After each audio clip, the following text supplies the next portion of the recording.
Let's discuss perfect square trinomials. A perfect square trinomial is of the form a squared plus 2ab or a squared minus 2ab. Remember, we talked about the square binomials in the previous lessons. We say that a minus b squared will give us what? This will be a squared. We square the a, and we say 2 times a times negative b, which is negative 2ab, and then we square the last term, which is positive b squared. And then you can also have a plus b squared, which is, you square this, becomes a squared, and then 2 times a times b, which is plus 2ab, and then plus b squared. That's when you're factorizing perfect square trinomials, we're getting what? The square binomials. Just consider this expression. So the first and the last terms are perfect squares, as you can see here. X squared and 9 are perfect squares. The middle term is twice the square root of the first term multiplied by the square root of the last term. Okay, so the square root of x squared and the square root of 9, if you say 2 times x times 3, you get 6x. If the middle term is negative, use negative square root. If positive, use positive square root. This is the square root of the first term, square root of the last term, and then we multiply them by 2. We get our middle term. Let's consider this one. What are we going to get here? So this is the square root of the first term is going to be x, square root of the last term is going to be y, and then we are going to get our middle term, which is 2 times x times y, which is 2xy. The square root of x squared is x, the square root of y squared is y.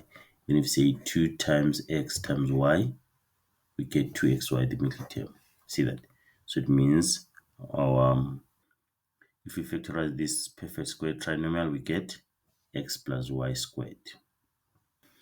Let's take this one. This is 4a squared and then 9b squared. Okay, the square root of 4a squared, that is 2a. The square root of 9b squared, that is 3b. But we have a negative middle term here, so we can make this one maybe negative. So if you say 2 times 3 negative 3b times 2a, what do you get? Negative 12ab. See that? So this should be a perfect square trinomial which factorizes to 2a minus 3b squared. 2a minus 3b squared. And then let's check this one. This is not a perfect square. This is not a perfect square. But if you check here, we can what? There is the highest common factor, which is 3x. So we factor out 3x. We get 3x times 4a to the power 4 minus 12 a squared b cubed plus 9b to the power 6. So this is a perfect square. The square root of 4a to the power 4 is equal to 2a squared. The square root of 9, this one, 9b to the power 6, which is 3b3. Then if you say 2 times 2a squared, and then 2 times negative 3b cubed, what you get?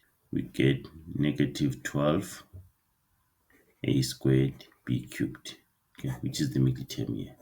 So now it means if you factorize this expression, is going to be 3x times 2a squared minus 3b cubed squared. Okay, like this. Okay, 2a squared minus 3b cubed squared.